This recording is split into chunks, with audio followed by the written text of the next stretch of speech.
Welcome back. This is an Aleks training video on recognizing reduction and oxidation. Oxidation is when you have had an electron stolen and that species goes up in charge. Okay, so oxidation, if you go from a low oxidation number at the beginning of a reaction to a higher oxidation number at the end, at the products has a higher oxidation number than when it was in the reactants, then that element has been oxidized. Reduced is a little easier. Reduced has this idea of getting lower, so your charge is being lowered. So if I steal an electron, then whatever charge I had is going to go down by 1 because an electron has a negative charge. So an element being reduced is going to have taken an electron on itself and become more negative. Okay, so whoever got reduced stole it from whoever got more oxidized. Okay, so you're going to look at a balanced equation and try to determine from its oxidation numbers whether it went up or down, and then if it went up, it has been oxidized. If it went down, it's been reduced. And if it doesn't go up or down, then it did not go through oxidation reduction. It was neither oxidized nor reduced, because oxidation is losing an electron, reduction is gaining an electron. So if you didn't gain or lose, no oxidation reduction actually happened in that reaction. Okay, so they've highlighted some.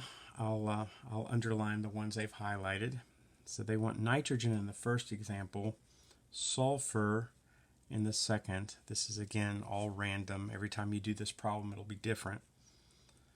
So copper on the third and carbon on the fourth. Okay. Well, if you remember, I don't know what nitrogen is, but hydrogen is always positive 1. So this together is going to be neutral. There's no charge here, so it must be 0. It adds up to 0, so this is 3 positive 1s. So this side is positive 3. This side has to counter positive 3. Now ignore the 2. That's just a balanced equation. Okay, we're only talking about in the ammonia. What's the oxidation number in ammonia? So this is positive 3. That has to counter that. So this is going to be a negative 3. All right, now let's do the nitrogen on the other side. This is positive 1. That means that this has to be add up to the charge. Now, this is part of a compound, and if you remember, ammonium is going to be positive 1. So if we're only looking at isolating ammonium, this is going to be positive 1. So 4 plus what is a positive 1? Well, it has to be negative 3.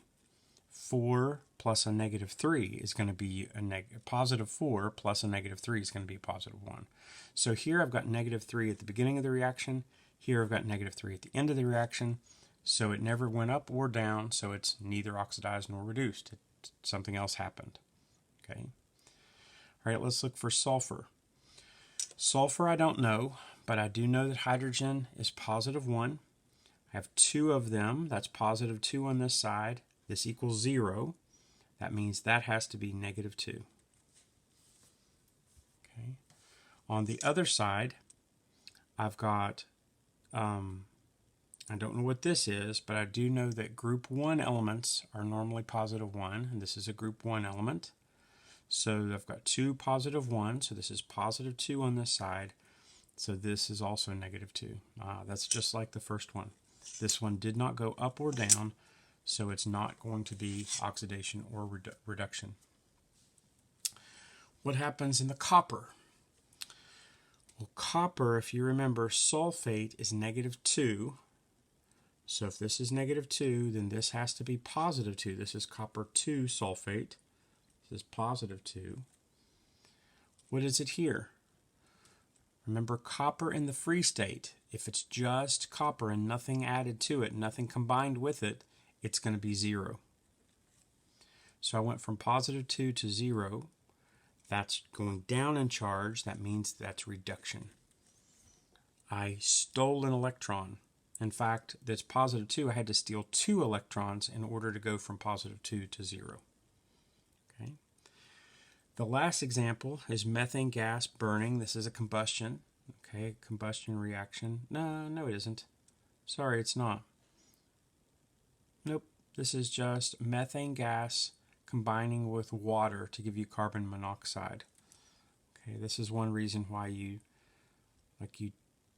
don't hang around like propane tanks, or you don't leave the gas on in your house without a pilot light on it, because you get carbon monoxide poisoning.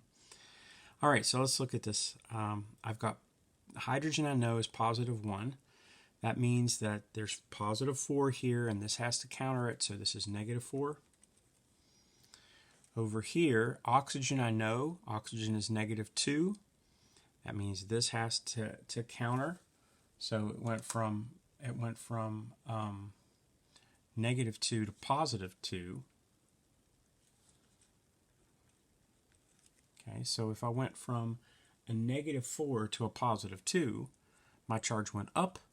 That's oxidation, and it has been oxidized. Okay, I hope you help.